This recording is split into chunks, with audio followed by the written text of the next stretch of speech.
आज हम लैब 1 से रिलेटेड कुछ थ्योरी एंड प्रैक्टिकल के बारे में समझेंगे।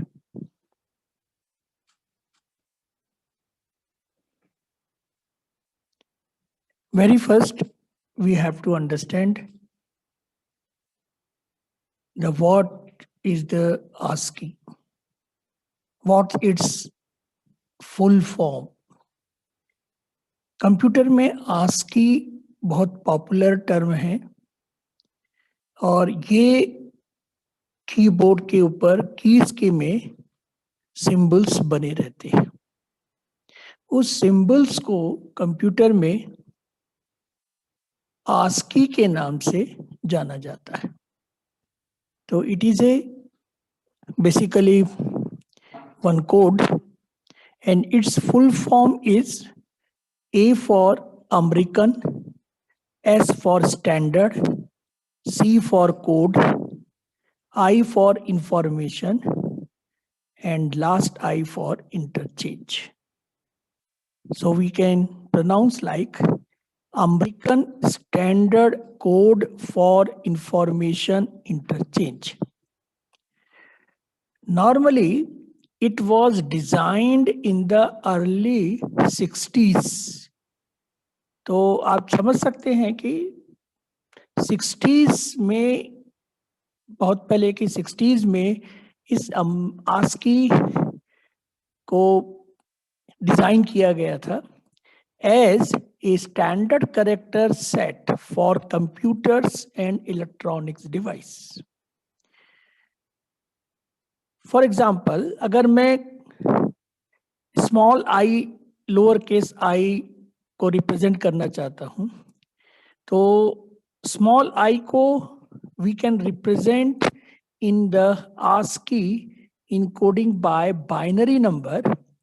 इट इज 1101001 और इसी को हेक्साडेसिमल में हम रिप्रेजेंट कर सकते हैं एज ए 69। ठीक है, और डेसिमल में इसे सीक्वेंस में रखा है 105th। तो it is a description of small about the ASCII। Now the second question, what is included in the ASCII code? ASCII code में क्या क्या include होते हैं? Basically in ASCII there are the two category. One is the non-display and the display character. The non-display character actually used for the control character, and the display character are actually like 0 to 9 as a number, capital A to Z English letter, and the lower case as a to Z, and some special character like a asterisk, ampersand, hash. It is a 7-bit character set containing 128 character. So 128 means 0 to 127. Total are 128.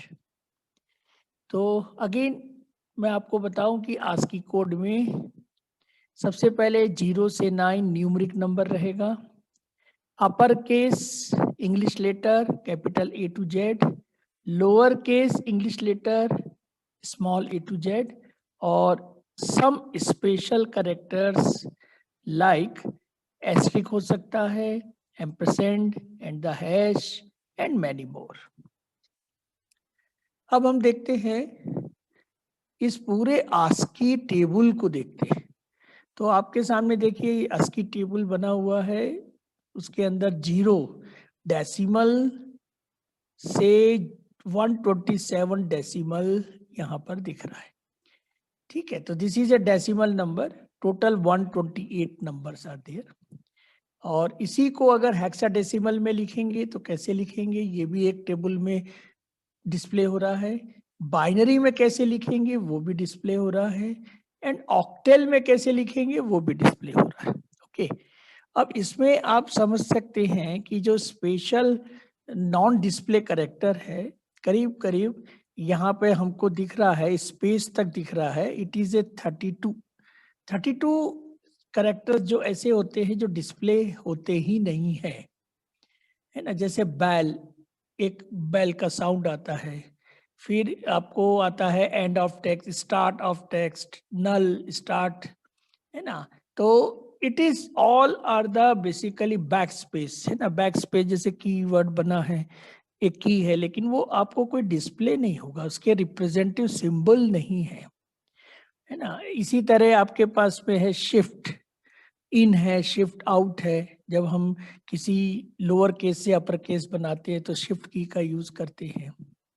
तो this are cancel, escape, space, these are the symbols are not displaying on the your editor में हमें दिखता नहीं, जब हम type करते हैं तब ये चीजें दिखती नहीं है।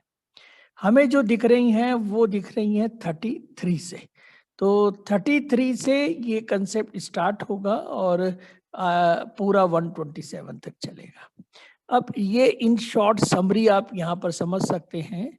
A to Z जो यहाँ पर दिखेगा आपको, कैपिटल A to Z, वो 65 डेसिमल नंबर से, है ना, 65 डेसिमल नंबर से आपके पास 90 होता है।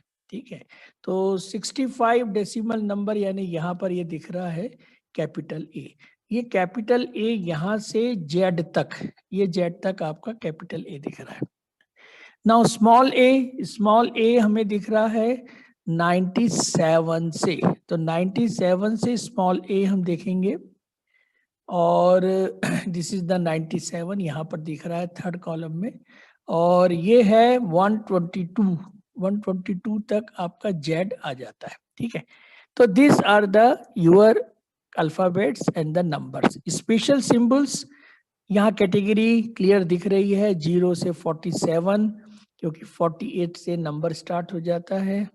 58 to 64, है ना, 58 to 64 भी आपके स्पेशल सिंबल्स ही होते हैं 9 के बाद, यानी कि 957 में खत्म होता है और वहां से 64 और 65 से स्टार्ट होता है स्पेशल करेक्टर, फिर वो 90 तक चलता है, फिर 91 to 96 फिर स्पेशल करेक्टर स्टार्ट हो जाते हैं, और वहां से फिर 97 से 122 हमारे पास में स्मॉल लेटर है, and 123 to 127 again special character है। तो this are about the ASCII table and their symbol and their decimal number, hexadecimal number, binary number, octal number. Okay, तो ये अब क्लियर हो गया मेरे को कि मेरे पास हर की का एक नंबर है और उस नंबर के अकॉर्डिंग ही मैं काम कर सकता हूँ। नाउ अब शॉर्टकट में हम देखेंगे what is the ASCII code for numeric character 0 to 9। ठीक है, तो यहाँ पे मैं आपको फिर से एक क्लियर दिखा रहा हूँ कि 0 to 9 48 to 57 होता है, और ये इसके फर्स्ट कॉलम में बाइनरी नंबर है, डेसिमल नंबर है और करेक्टर है। ठीक है, तो ये इन शॉर्ट जो कैटेगरी बन गई है न्यूमेरिक की, तो वो अपन अलग अलग कर रहे हैं। तो यहाँ से 48 to 57 आपका क्या बन गया, न्यूमेरिक नंबर बन गया और न्यूमेरिक करेक्टर। एक्चुअल में न्यूमेरिक जो है वो इनिशियली तो करेक्टर ही है, सिंबल है ना, उसे हम फिर इंटीजर बनाते हैं, फिर फ्लोट में ले जाते हैं, तो वो इंटीजर नंबर और न्यूमेरिक नंबर बन जाता है। ठीक है, इसी तरीके से हमारे पास में क्या है, it is A capital alphabet character A to Z, capital alphabet character A to Z। अब देखिए A to Z कैपिटल है, तो capital is 65 and the Z for the 90। अब यहाँ पर भी इसको एक डिस्प्ले सब कैटेगरी में दिखा रहे हैं हम लोग कि 65 से देखिए कैपिटल A स्टार्ट होता है और ये पूरा होते होते 90 तक जाता है, तो 90 इज द कैपिटल Z। तो ये याद रहना भी चाहिए, एटलीस्ट आपके पास जो क्लासीफाई किया था वो याद रहना चाहिए, और बीच वाले को तो आप अपने आप से मैनिपुलेट करके समझ सकते हैं। ठीक है, now the last is the small alphabet character.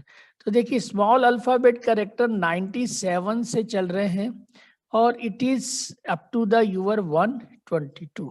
तो यहाँ पर आपको मैं दिखाने की कोशिश कर रहा हूँ कि आस्की कोड के डेसिमल नंबर और उसका सिंबल क्या होता है। तो this is about the all category. One is the numeric, second is the capital, and the third is the small alphabet. Other are the symbols, special symbols. तो जैसे for example एक question पूछते हैं कभी कभी कि सम सिंबल्स देके आपको कि इसके क्या आस्की कोड होगा, तो हैश का 35, 36, दिस एंड का 38, एस्ट्रिक का 42 एंड एंगल ब्रैकेट 60, ऐसे कोई भी सिंबल्स का हम लोग इस तरीके से बना सकते हैं। अब हमें ये देखना है कि क्या हम ये डेसिमल नंबर को डिस्प्ले कर सकते हैं। अगर मैंने इसे रीड किया तो राइट मुझे ये मिलना चाहिए। मैंने रीड किया हैश, रीड किया डॉलर, रीड किया ampersand sign, asterisk and angle bracket, तो मुझे आउटपुट में ये मिलना चाहिए। तो आज हम देखेंगे ये प्रोग्राम। नाउ आस्की से ही एक extended American standard code for information interchange भी बना है। तो नॉर्मली ये जो होता है वो 8 कैरेक्टर का होता है और आस्की जो होता है वो 7 कैरेक्टर का होता है। तो 8 कैरेक्टर का 8 डिजिट मतलब हो गया 2 टू द पावर 8। तो 2 टू द पावर 8 मतलब 256 की बात हो रही है। तो 256 डिफरेंट कैरेक्टर यानी कि और भी ज्यादा हम मतलब 127 की बात कर रहे थे, उसको आप डबल कर दे, 128 को डबल कर दे तो 256 यहाँ पर आपको मतलब 128 और सिंबल्स मिल जाएंगे। ठीक है, ये बेसिकली 8 बीट का होता है और इसमें where is the 8 beat in the ASCII is known as A error checking. से आस्की में भी 8 बीट होता है लेकिन उसका जो 8th बीट होता है ना उसको कहते हैं एरर चेकिंग। उससे पता चलता है कि हमारा सिंबल्स सही है कि गलत आ रहा है। तो this are about the extended ASCII code. अब हम देखते हैं इस एक्सटेंडेड आस्की कोड में किस टाइप के सिंबल्स होते हैं। तो देखिए यहाँ पर 128, 129, 130 ये इस तरीके के हमारे पास कुछ सिंबल्स मिल रहे हैं। नॉर्मली इस सिंबल्स को हम लोग यूज करते हैं, जैसे मुझे कोई एक रेक्टेंगल बॉक्स बनाना है तो रेक्टेंगल बॉक्स के लिए क्या क्या चीज की जरूरत होगी। इट इज ए 169, एक आपको लेफ्ट टॉप कॉर्नर लगेगा, फिर 170 राइट टॉप कॉर्नर लगेगा, है ना। इसी तरीके से T193 लगेगा, 194 भी लगेगा, फिर आपको हॉरिजॉन्टल T लगेगा, 195 लगेगा, देन प्लस के लिए 197 लगेगा, 199 लगेगा, है ना। इसके बाद में आपके पास में हॉरिजॉन्टल लाइन और वर्टिकल लाइन का भी हमको जरूरत पड़ेगा। तो हॉरिजॉन्टल लाइन इज ए 196 हो गया और this is A vertical line 179 हो गया। इन सबको हम अगर मिलाएंगे प्रॉपर वे से तो एक हम लोग ग्राफिक्स जैसा रेक्टेंगल बना सकते हैं। और ये रेक्टेंगल किससे बन रहा है? एक्सटेंडेड आस्की चार्ट कोड से बन रहा है। ठीक है, तो ये बन सकता है, अगर इसको आप यूज करना चाहें तो इसको यूज कर सकते हैं और बहुत अच्छा बनता है। तो we will see in the lab. Now, basically what is included in the ASCII code, ये हम लोग ने हालांकि समझ ही लिया है पर फिर से एक बार मैं बता दूं। Extended ASCII code is a version that support the representation of 256 different character, and this is because extended ASCII uses 8 bit to represent a character as opposed to 7 in the standard ASCII. तो स्टैंडर्ड ASCII में 7 होता है और extended ASCII में 8 होता है, लेकिन ये जो 8 होता है वो एरर चेकिंग होता है। ठीक है, नाउ अब हमको देखना है कि सी प्रोग्राम बनाने के लिए हम लोग धीरे धीरे मतलब आगे बढ़ रहे हैं। तो इसमें हमको 2 इंपॉर्टेंट इंस्ट्रक्शंस लगेंगे। One is the input instruction and second is the output instruction. And we also have to know that their header files। ठीक है, तो देखिए इनपुट मीन्स, अब पहले इनपुट को समझ लीजिए। Input means to provide the program, to provide the program with the some data. हमें यहाँ पर एक्चुअल में प्रोग्राम को डेटा देना है to be used in the program. Program में यूज होगा। और आउटपुट का मतलब क्या होता है? Output means to display data on screen, है ना, स्क्रीन में जैसे मॉनिटर इज द आउटपुट, है ना। और write the data to printer, printer में भी हम लोग चाहे तो इसको प्रिंट करवा सकते हैं। और फाइल हैंडलिंग में फाइल में राइट भी करा सकते हैं। तो फाइल में राइट कराना मतलब आउटपुट हो गया, और फाइल से रीड करना वो इनपुट हो गया। तो जब फाइल हैंडलिंग के प्रोग्राम बनेंगे तब हम यहाँ पर फाइल का यूज इस तरीके से कर सकते हैं। तो file is a input output. Actual में फाइल क्या है हमारा? इनपुट आउटपुट कंसेप्ट में रहेगा। फाइल हम इसको इनपुट भी ले सकते हैं, हम इसको आउटपुट भी ले सकते हैं, ठीक है ना। तो फाइल यहाँ पर इस तरीके से यूज हो रहा है। प्रिंटर हमारा आउटपुट ही है केवल, क्यों? क्योंकि यहाँ पे हम इसको डिस्प्ले करने के नाम से लेंगे। स्क्रीन भी हमारा आउटपुट ही है, क्योंकि इसे डिस्प्ले करने के काम में लिया जाता है। तो this is difference between the input and what output, ठीक है। तो अब देखिए कि इस इनपुट और आउटपुट के लिए हमें लगता है एक हेडर फाइल। एक हेडर फाइल लगेगा, उसके अंदर इसकी प्रोग्रामिंग होगी इनपुट फंक्शन की और आउटपुट फंक्शन की। तो ये हेडर फाइल को हम बोलते हैं stdio.h, ठीक है। तो ये हो गया standard input output .h, and this contains the definition of function printf and the scanf। तो ये फंक्शन printf और scanf इसके में डिफाइन होते हैं, and which are used to display output on screen and take input from the user respectively. तो ये याद रखेंगे हम लोग तीन important word. One is the header file name stdio.h, and printf for the display output, and scanf for the input data. देखिए, जब भी कोई पैरेंथेसिस ब्रैकेट किसी वर्ड के साथ लग जाता है तो वो फंक्शन का फॉर्मेट बना लेता है, ठीक है। उसके पहले जो है वो नॉर्मल वर्ड है, this is maybe identifier, this is maybe keyword, this is maybe your object, ये अलग अलग हो सकते हैं। लेकिन जब भी कोई वर्ड के बाद में एक पैरेंथेसिस लग जाता है तो वो बन जाता है what, that is the your function, ठीक है। तो यहाँ तक हम लोग बहुत बिट लेवल से ही काम कर रहे हैं। आप लोग आराम से इसको समझिए और उसको गो थ्रू करिए और बार बार देखेंगे तो आपको क्लियर समझ में आएगा। ओके, नाउ %d और scanf में कंट्रोल स्ट्रिंग का बहुत बड़ा हाथ होता है। इसी के द्वारा ही ये फॉर्मेट रन कर सकते हैं। जैसे देखिए, इस %d का मतलब क्या हो रहा है? इट विल बी स्कैन और print an integer as a signed decimal number. यहाँ पे हमें अगर इसे इनपुट लेना है तो हम स्कैन करेंगे, या हमें आउटपुट करना है तो प्रिंट करेंगे। किसको? इंटीजर नंबर को। इंटीजर यानी होल नंबर, होल नंबर यानी डेसिमल नंबर इसमें नहीं होता है। As a signed decimal, signed यहाँ क्यों लगा दिया? क्योंकि ये प्लस भी हो सकता है और माइनस भी हो सकता है। एक और सी प्लस में एक वर्ड आएगा आपका अनसाइंड।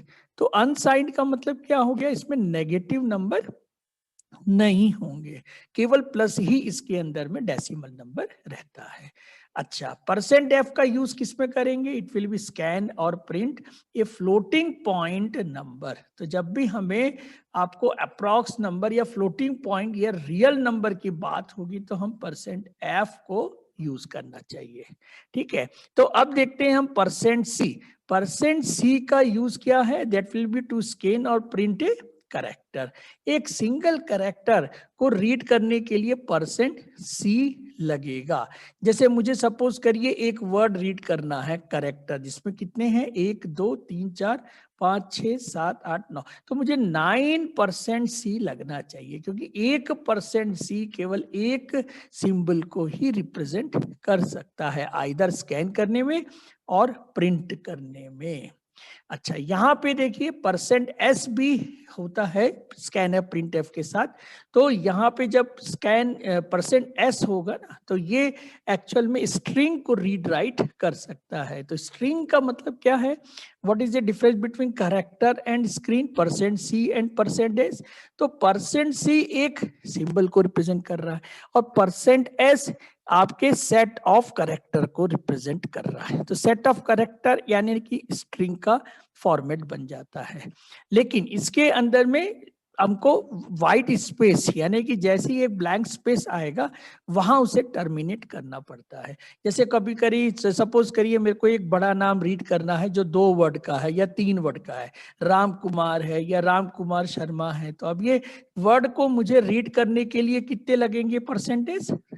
अगर राम कुमार है तो 2% लगेगा और राम कुमार शर्मा है तो 3% लगेंगे। क्यों? क्योंकि ये वर्ड टू वर्ड ही रीड करता है और जैसे ही उसमें आपका जो ब्लैंक स्पेस आता है ये उसको टर्मिनेट कर देता है। ठीक है, तो ये 4 कंट्रोल स्ट्रिंग आपको याद रखने हैं। इसी के द्वारा सारी इनपुट आउटपुट फंक्शन के काम होते हैं। नाउ अब कुछ एग्जाम्पल देख लेते हैं स्कैनएफ और प्रिंटएफ के। जैसे पहला एग्जाम्पल है मेरे पास कि I have to read value of A from keyword और where A is a integer value. तो जब ए को मुझे रीड करना है वो भी इंटीजर है तो मैं इंटीजर के लिए %d ले लूंगा और ए को मैं ए ले लूंगा, लेकिन ए के सामने क्या यूज करेंगे? And symbol. ये जो दिख रहा है ना आपको ये एंड सिंबल है। ठीक है, द फॉन्ट बदल गया है इसलिए ये थोड़ा डिस्प्ले ऐसा हो रहा है, otherwise it is A and symbol.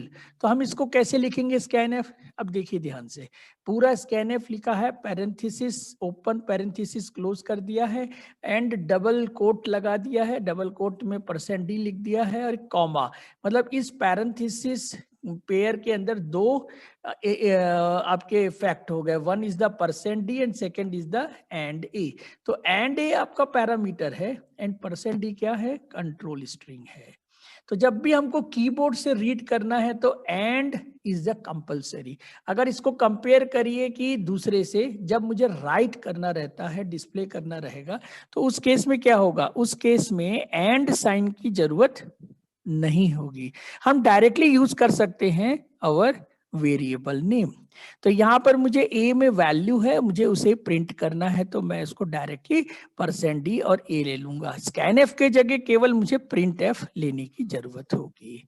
अब सपोज करिए कि मुझे 2 वैल्यू रीड करनी है कीबोर्ड से और उसका पहला ए है जो कि इंटीजर है और बी जो है वो फ्लोट है। तो इसमें हम क्या करेंगे? इंटीजर के लिए %d ले लेते हैं और फ्लोट के लिए %f ले लेते हैं। तो अगर इस तरीके से हम सिंटेक्स बनाएंगे तो इजीली हमारा 2 नंबर कंप्यूटर रीड कर सकता है। अब देखिए प्रिंटएफ, उसी नंबर को प्रिंट करना है तो प्रिंट करने के लिए भी वही सीक्वेंस रखेंगे, यहाँ पर बी ए नहीं लगाएंगे। ठीक है, it is a one your instruction की टिप है आपके लिए कि यहाँ पर भी वही रखेंगे जो ऊपर में लिया है। क्यों? क्योंकि %d किसको रिप्रेजेंट कर रहा है? ए को कर रहा है। %f किसको रिप्रेजेंट कर रहा है? वो बी को कर रहा है। तो यहाँ पे आपको ये चीज याद रखनी है। सेकेंडली क्या याद रखनी है कि आपको एंड साइन नहीं लगाना है। देखिए प्रिंटएफ का और एक यूज है, it is use to display message और स्ट्रिंग ऑन स्क्रीन। अगर मुझे कोई मैसेज और स्ट्रिंग मुझे एज इट इज प्रिंट करनी है ऑन स्क्रीन तो मैं इसे प्रिंटएफ को इस तरीके से यूज कर सकता हूँ। मुझे इसमें कोई भी वेरिएबल नहीं है, इसके अंदर में कोई भी आपके पास में इस तरीके का ए और कंसेप्ट नहीं है। डायरेक्टली डबल कोट यानी कि आधा पार्ट है आधा पार्ट नहीं है। मुझे पता है कि ये एज इट इज प्रिंट करेगा। अब इसमें %d, %f, %c, %s कुछ नहीं लगा है। इसका मतलब है कि ये केवल ये प्रिंट करके स्टॉप हो जाएगा। ठीक है, अब सपोज करिए कि मुझे एक सिंबल को रीड करना है तो सिंबल को रीड करने के लिए हमारे पास कौन सा कंट्रोल है? हमारे पास है %c। तो मैं %c के द्वारा अपने एक भी कैरेक्टर को कीबोर्ड से रीड कर सकता हूं और वही %c के द्वारा उस सिंबल को स्क्रीन के ऊपर डिस्प्ले कर सकते हैं। तो ये फंडामेंटल आपको पूरा क्लियर होना चाहिए और याद रहना चाहिए और उसके ऊपर में कॉन्फिडेंस रहना चाहिए। तो क्या है, प्रोग्रामिंग में आपको थोड़ा सा मतलब हेजिटेशन या फिर आपको कोई भी एक मतलब एक आपको ऐसा नहीं लगेगा कि गलती हो जाएगी करके, है ना। सारी चीज आपको लगेगी कि नहीं अब बढ़िया बन रहा है और अच्छा प्रोग्राम बन रहा है। Now I have a another topic that is the right structure of C program. हमें C program का स्ट्रक्चर बहुत बार पूछा जाता है कि भाई इसका स्ट्रक्चर क्या होता है, किस प्रकार के इसके अंदर में सेक्शन होते हैं। तो ये आपको पता होना चाहिए कि मैंने एक प्रोग्राम के द्वारा आपको यहाँ समझाने की कोशिश कर रहे हैं। जैसे कि इसके अंदर पहला सेक्शन क्या है, जिसके अंदर में इंक्लूड लिखा है। तो ये आप देख पा रहे हैं कि ये जो इंक्लूड लिखा है ये हेडर फाइल को इंक्लूड कर रहा है। तो ये आपका क्या बन गया, लिंक सेक्शन बन गया है। ये क्या बन गया, लिंक सेक्शन बन गया है ना। तो ये एक्चुअल में कंपाइलेशन जब भी होता है ना, तो पहले यहाँ से बोला जाता है कि इसको इंक्लूड करो, फिर उसके बाद कंपाइल करना है। और ये जो प्रोग्राम इसके अंदर में है ना, ये प्री प्रोसेसर है, मतलब पहले से प्रोसेस किए गए कमांड है। इसको बार बार प्रोसेस करने की जरूरत नहीं है, केवल आपको उसका सिंबल देना है कि भाई हमको ये यूज करना है। ठीक है, नाउ द नेक्स्ट, अब यहां से आपका स्टार्ट हो रहा है एक्चुअल प्रोग्राम। देखिए, प्रोग्राम बनाने के लिए सबसे इंपॉर्टेंट है कि आपको एक स्ट्रक्चर बनाना पड़ेगा। और ये स्ट्रक्चर का क्या क्या फॉर्मेट है ये देख लीजिए। सबसे पहले आपको है ना स्ट्रक्चर का नाम चाहिए। तो नाम आपको लेना है मेन। ठीक है, ये किसके लिए ले रहे हैं हम मेन, हम ले रहे हैं ये जब एक फंक्शन होगा तो उसमें मिनिमम आपका जो नाम रहेगा मेन ही रहेगा, दूसरा नाम आप नहीं रख सकते हैं। क्यों, क्योंकि यही हमारी अंडरस्टैंडिंग है कंपाइलर से, और यही मेरा स्टार्टिंग पॉइंट ऑफ एग्जीक्यूशन होता है। तो मैं इसको बदल दूंगा तो वो कंप्यूटर को पता ही नहीं चलेगा कि कहाँ से मुझे स्टार्ट करना है। तो initially I have to give the open of the my program control, और यही इसका क्लोजिंग ब्रैकेट है जो बता रहा है कि आपको यहीं आके स्टॉप भी या टर्मिनेट भी होना है। मतलब प्रोग्राम मेरा कितने लाइन का है, प्रोग्राम मेरा इसमें देखें तो ध्यान से करीब करीब 2 लाइन का दिख रहा है। तीसरा लाइन जो पहला लाइन है ना, वो प्रोग्राम का एक्चुअल में एग्जीक्यूटेबल स्टेटमेंट नहीं है, ये डॉक्यूमेंटेशन सेक्शन में आता है। ठीक है, तो प्रोग्राम मेरा इस तरीके से लिखा है। अब मैंने देखिए मेन में एक पैरेंथेसिस लगाया है। तो ये पैरेंथेसिस क्या बता रहा है कि मेरा प्रोग्राम फंक्शन है। यहाँ प्रोग्राम को क्या बोलते हैं, फंक्शन बोलते हैं ना। तो ये प्रोग्राम मतलब मेन क्या है, फंक्शन है ना। मेन क्या है, प्रोग्राम है, तो प्रोग्राम इज ए फंक्शन। तो फंक्शन के फॉर्मेट में है प्रोग्राम आपका। अब ये फंक्शन क्या है, जब रन कर लेगा तो एक वैल्यू रिटर्न भी करता है। तो ये वैल्यू जब रिटर्न 0 करता है तो उसका जो रास्ता है रिटर्न होने का वो इंट के थ्रू ही होता है। तो ये आपका रिटर्न वैल्यू समझाता है कि मुझे वैल्यू रिटर्न में क्या मिलनी है। तो अब इसका थ्योरी देखिए, यही लिखा है, the next line int main parenthesis is the main function where the program execution begin। तो यहाँ ही से प्रोग्राम एग्जीक्यूशन स्टार्ट होगा। फिर ये देखिए एक लाइन में लिखा है the next line slash asterisk dot dot dot. तो डॉट डॉट डॉट का मतलब 3 डॉट का मतलब ये होता है कि यहाँ पर कुछ होगा। ठीक है ना, अब वो आपको एग्जाम्पल में यहाँ से दिखा रहे हैं। तो ये आपके कमेंट में आता है। ये सी लैंग्वेज की बात हो रही है, इसमें स्लैश स्लैश नहीं आएगा, C++ में स्लैश स्लैश आता है। तो this is a your comment statement. तो the next line is this will be the ignored by the compiler. क्यों भी इग्नोर होगा, क्योंकि ये कमेंट्स है, ये एग्जीक्यूट नहीं होगा, क्योंकि एग्जीक्यूटेबल स्टेटमेंट एक्शन स्टेटमेंट नहीं है।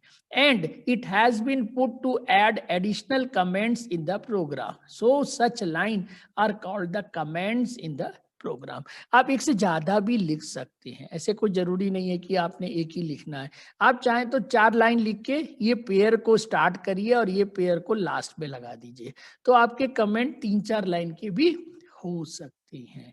नाउ द नेक्स्ट जो लाइन है हमारे पास प्रिंट एफ है। तो ये प्रिंट एफ बता रहा है is another function available in C and which causes the message hello word to the displayed on the screen. तो जब भी ये प्रोग्राम रन होगा तो ये आपको डिस्प्ले करेगा हेलो वर्ड।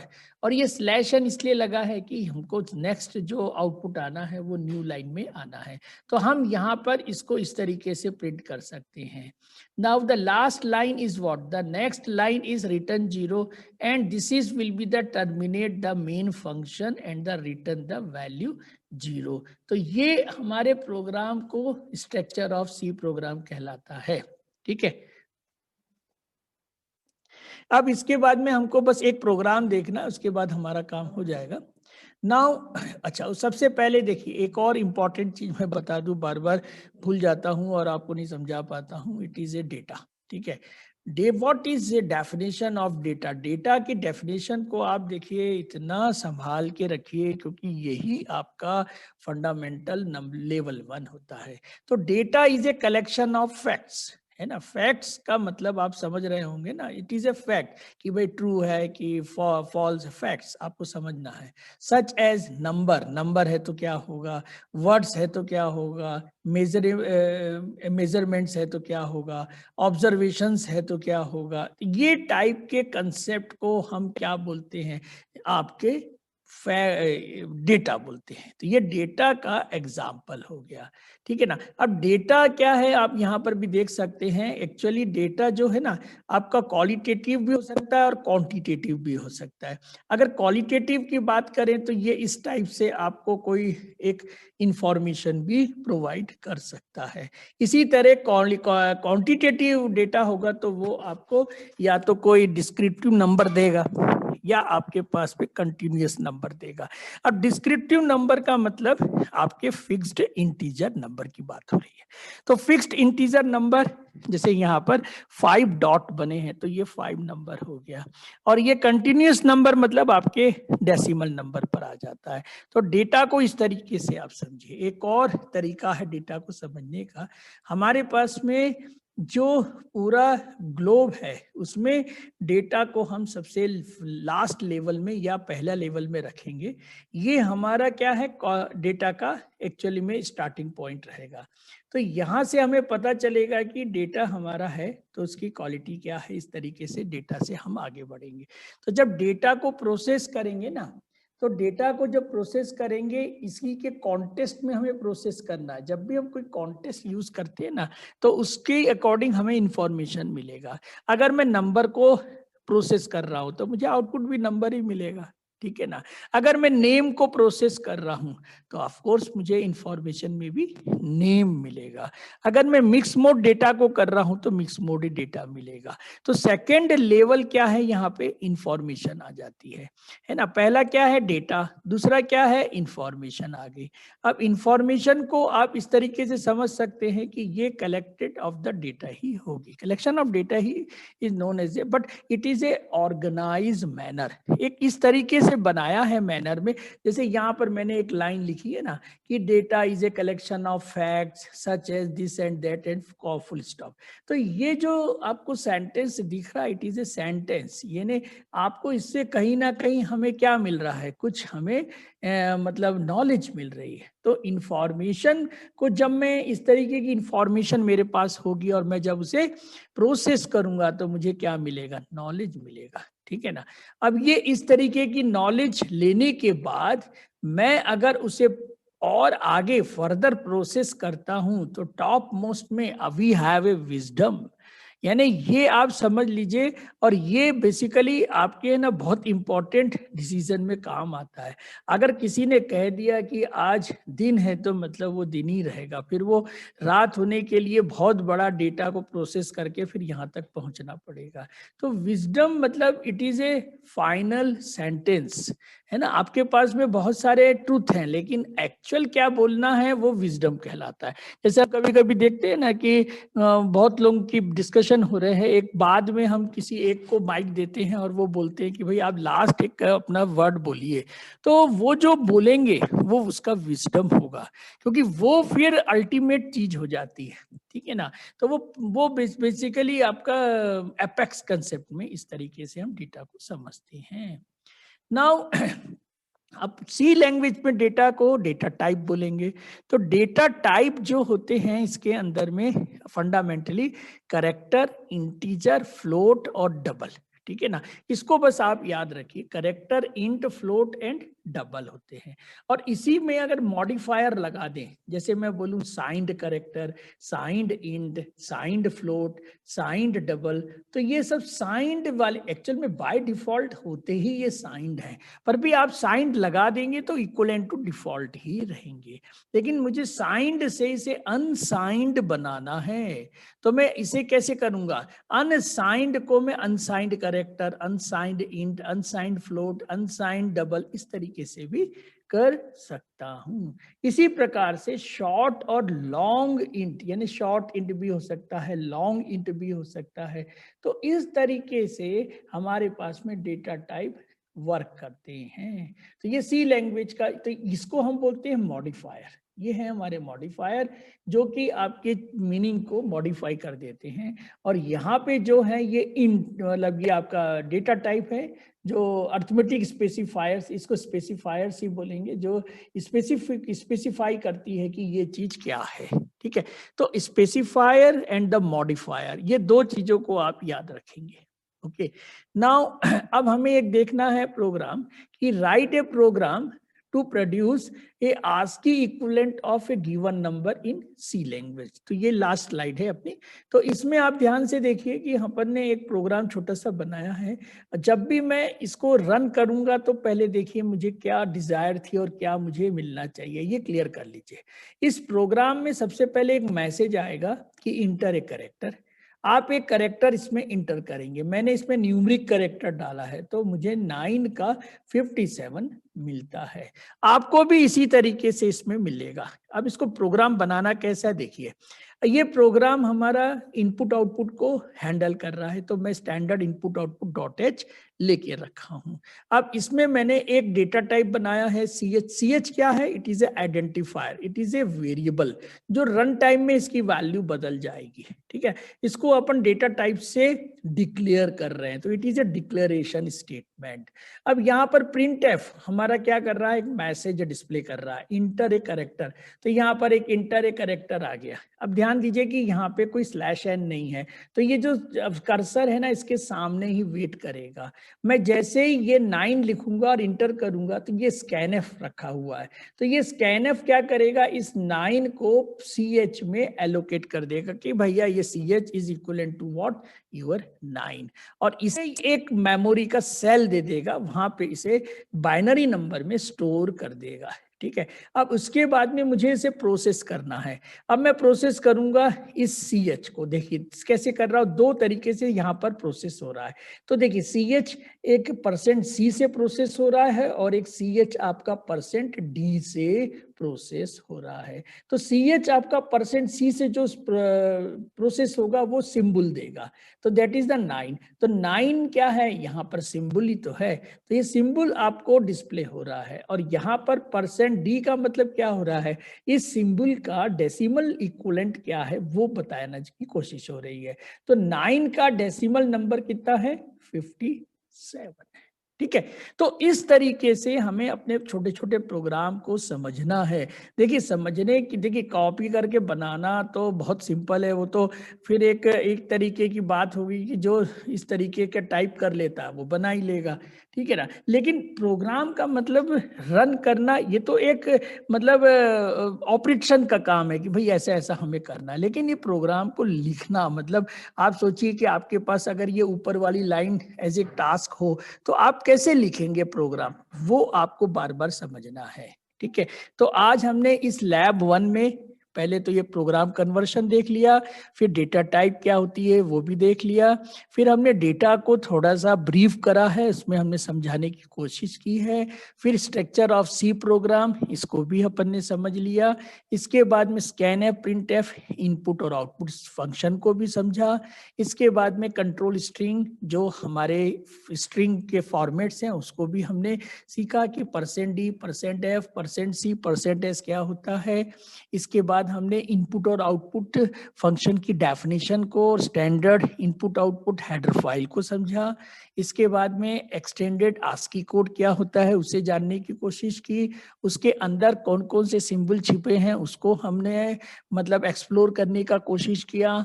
फिर हमने अपने कुछ ASCII टेबल के अंदर में से कुछ पजल निकाली कि भाई सिंबल्स का क्या होता है, उसे हमने यहाँ पर फाइंड आउट किया और ये आपको क्लासिफाइड करके बता रहे हैं कि lower alphabets A to Z का क्या ASCII कोड होगा, फिर आपके पास कैपिटल ए टू जेड का ASCII कोड क्या होगा, इसी तरह के numeric symbols, numeric character 0 to 9 का ASCII कोड क्या होगा।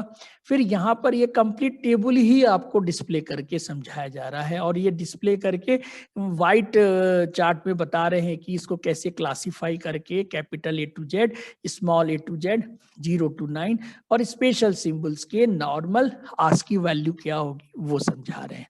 ठीक है, उसके बाद में ASCII कोड की डेफिनेशन यहाँ पर समझाई है, उसका फुल फॉर्म समझाया है। ठीक है, तो this are the actually contents of the lab 1।